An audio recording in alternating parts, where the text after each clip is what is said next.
No one expected her.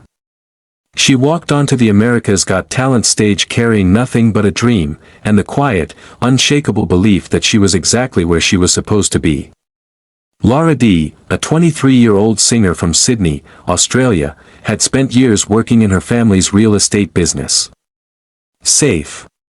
Predictable. Comfortable. But every single morning, she woke up knowing that comfort was slowly killing the version of herself she was meant to become. So she did what most people only dream of. She left. She flew thousands of miles to stand on one of the most watched stages in the world.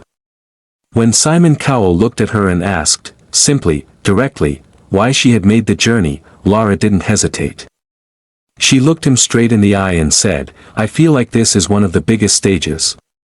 I decided I wanted to come here because I wanted to pursue my dream. I feel like this is the stage where dreams come true." The audience laughed softly. Not at her. With her. Because there was something disarming about her honesty, something that made you want to lean forward.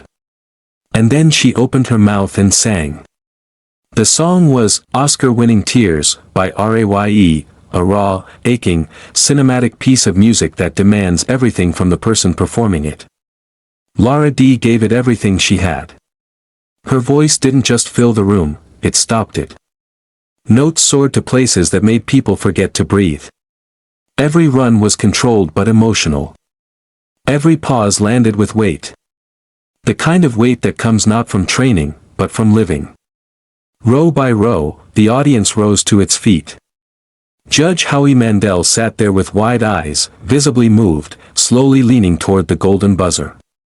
Judge Melby was nodding, overwhelmed. And then, in a moment that the show captured in slow motion because it deserved to be remembered, Sofia Vergara stretched across the judge's table and slammed that golden button before Howie could reach it. Confetti exploded from the ceiling. Gold filled the air.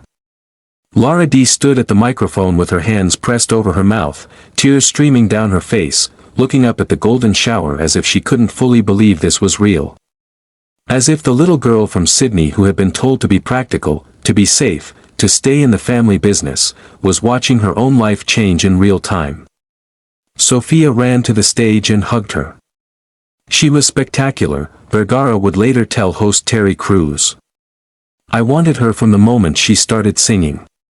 Simon Cowell, the man who has heard thousands of voices, who has said no to more dreams than most people dare to have, looked at Lara D and called her performance brilliant. Not good. Not impressive. Brilliant. Howie Mandel turned to the cameras half laughing, half disbelieving, saying Sofia had stolen the buzzer right out from under him. And maybe she had.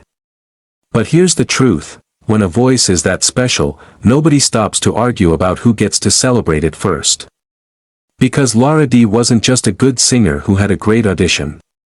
She was proof that the distance between your safe life and your real life is exactly one brave decision.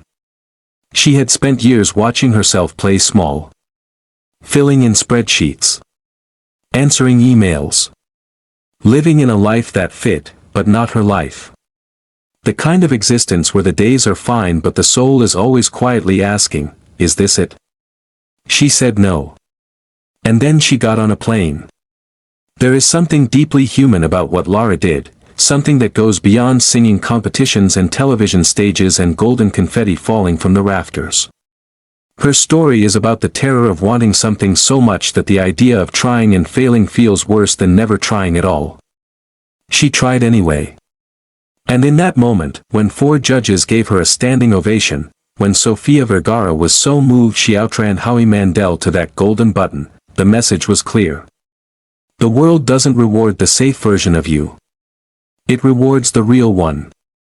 Lara D is headed to the AGT live shows. But more than that, she walked off that stage as herself, fully, finally, without apology.